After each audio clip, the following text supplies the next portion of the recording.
We all know the ending, right? That final scene.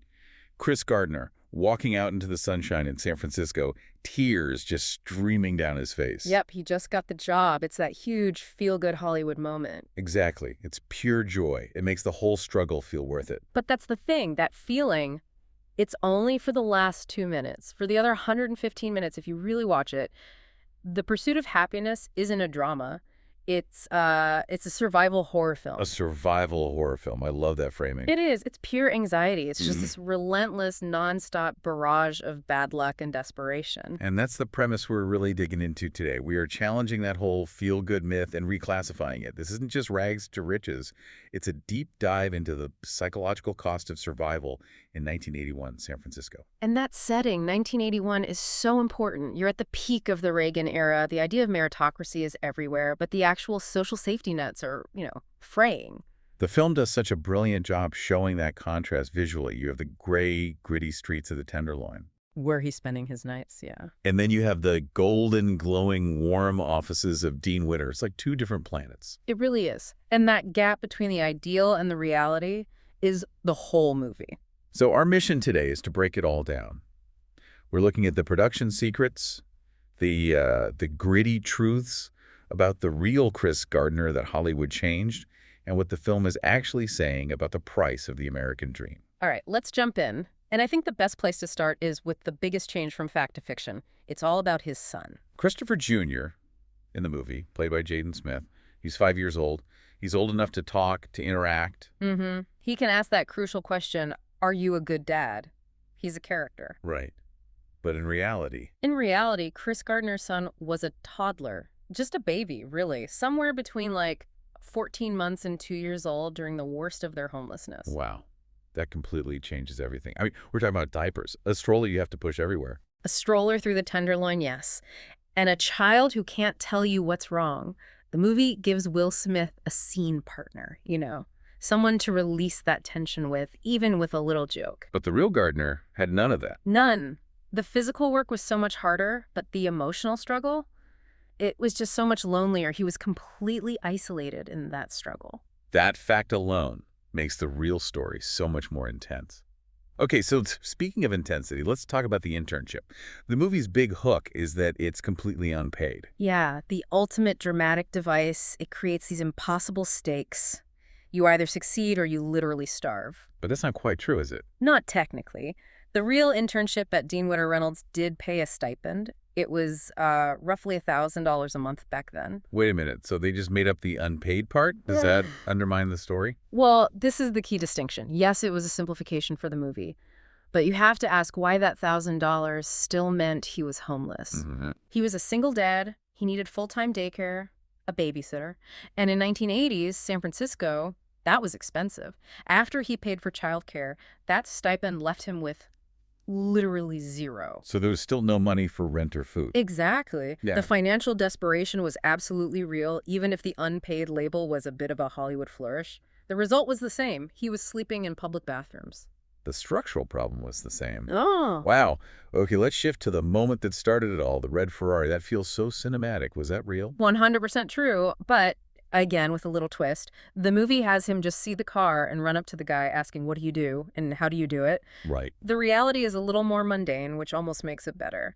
The real Chris Gardner was actually just looking for a parking spot for his own beat-up car when he saw the Ferrari 308. So he wasn't chasing a dream. He was just trying to park his car. He was.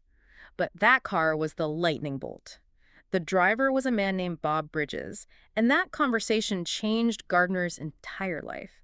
It shows you how those life-changing moments can come from the most ordinary situations. That's incredible. Okay, speaking of things that almost changed the movie, let's get into some behind-the-scenes stuff. The casting of Jaden Smith. Oh, yeah. This was a huge point of contention. The director, Gabriel Nuciner, who Will Smith himself picked, was strongly against casting Jaden at first. I can see why. It immediately screams vanity project, Yeah. Nepotism. Absolutely. And it kind of goes against the movie's whole message of meritocracy. So they did their due diligence. They auditioned over 500 kids for that role. 500. So what changed his mind? Why Jaden? Muccino eventually realized that the core of the film, that emotional anchor, was something you just couldn't act. He called it chemistry. It was about the specific way a little boy looks at his father with complete, total trust, even when they're sleeping on a bathroom floor. And he decided a stranger couldn't fake that. He felt that real father-son bond was more powerful than any performance they could get. That decision created real chemistry, but it also created some real stress on set, from what I understand. It did. And it ironically mirrors the movie's theme of time always being the enemy. Because Jaden was a child, there were incredibly strict labor laws about his working hours. So the schedule was just brutal. Brutally compressed. It meant Will Smith had no time for warm-ups. He had to show up and nail these intensely emotional scenes on the first or second take because they were always about to run out of time with Jaden. So that stress we see on his face. Some of that is genuine. It's the anxiety of a super tight, high-pressure schedule. It just added this accidental layer of authenticity to his performance. Life imitating art. That's perfect. Yeah. Okay, let's talk about another piece of performance genius. The Rubik's Cube. Ah, such a brilliant little detail. It instantly tells you everything you need to know about Gardner's mind. And the craziest part is that it's all him. No CGI, no hand double. Nope. Will Smith actually learned to solve the Rubik's Cube for that scene. That is dedication. He was coached by Tyson Mao, who's a world speed cubing champion.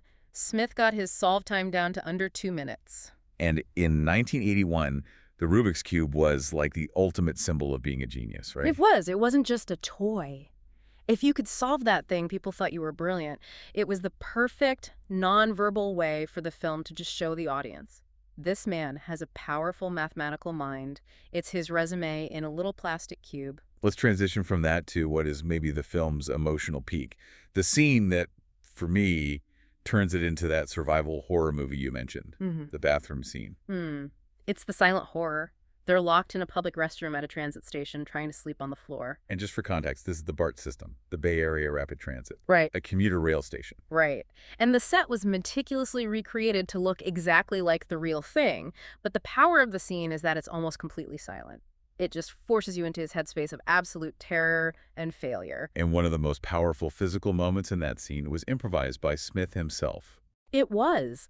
When they hear that banging on the door, someone desperately trying to get in, Smith improvised locking the door with his foot while he's covering his son's ears. Protecting him from the sound, from the outside world. He's shielding him physically and psychologically. Smith said later it was the hardest scene he'd ever had to film.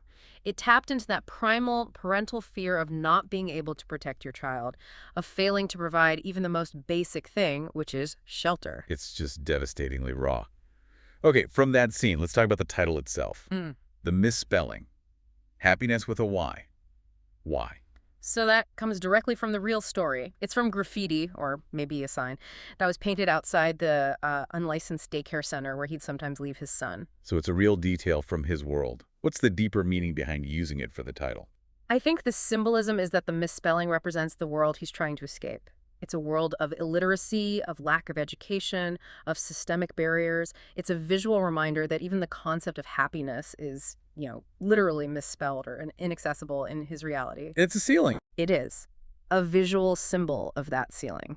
And the other word, pursuit, is just as important. It's a direct callback to the Declaration of Independence. Absolutely. Gardner himself talks about this. He had this realization that Thomas Jefferson didn't guarantee happiness itself. He only guaranteed the pursuit of it. Meaning you have to chase it. It's not just given to you. Exactly. The film makes the argument that the American dream isn't a right. It's a hunt. A grueling, exhausting hunt. A hunt that finally ends in that last scene. So let's talk about the legacy, starting with a really cool cameo that a lot of people miss. It's a great little Easter egg. In the very final shot, after Will Smith gets the job, he and Jaden are walking down the street, and a man in a very sharp suit walks right past them. And that's the real Chris Gardner. That's him. And Will Smith, as the actor, looks back over his shoulder and gives the real Gardner this tiny, respectful nod. It's like the film is acknowledging the man who actually lived it. A little break in the fourth wall. So what happened to the real Chris Gardner? I mean, he didn't just stop after that internship. Oh, not at all. That was just the start. He went on to found his own brokerage firm in Chicago, Gardner Rich & Co. And did very well. Very well. He eventually sold his minority stake in a multi-million-dollar deal. He became a titan in that world. And here's the detail that brings it all full circle for me. The Ferrari. It's the best part of the whole story. He didn't just buy a Ferrari. He tracked down and bought the exact model, a red 308, from none other than Michael Jordan. That's insane. From sleeping in a BART station to buying Michael Jordan's car. It's the perfect bookend to his story. Okay, let's quickly hit on two visual themes the movie uses so well. First, the running. Will Smith is always running. Almost every single transition scene, he is running. He's running from cabs he can't pay for, running to appointments, running to get a bed at the shelter before the doors lock. It's a way of showing that for people in poverty, time is your biggest enemy. Exactly. You are always behind, always racing the clock. The running is the physical manifestation of that constant state of anxiety. And the other thing is his suit. He carries it around in that plastic bag like it's a sacred object. Because it is. It's his armor. And the movie makes a really sharp point here about perception. When he puts on the suit, people treat him like a human being. He's a professional. And when he's not wearing it? He's a vagrant, he's invisible, or he's suspicious. The movie is critiquing how society just judges your worth based on your clothes. He has to perform wealth just to get a chance to earn it. It's a powerful commentary. So, to wrap up, the biggest surprises for me. His son was actually a toddler, which makes it all so much harder. The internship wasn't technically unpaid, but the poverty was just as real. And Will Smith actually learning the Rubik's Cube. Those are the big ones. But I think the final thought to leave you with is this. Is the pursuit of happiness really a celebration of the American dream? Or is it maybe a sharp critique of the system that demands a brilliant man work for free, sleep in a train station bathroom, and run himself into the ground just to get a foot in the door? The film shows what it takes to overcome those barriers, and maybe the real question is why those barriers are there in the first place.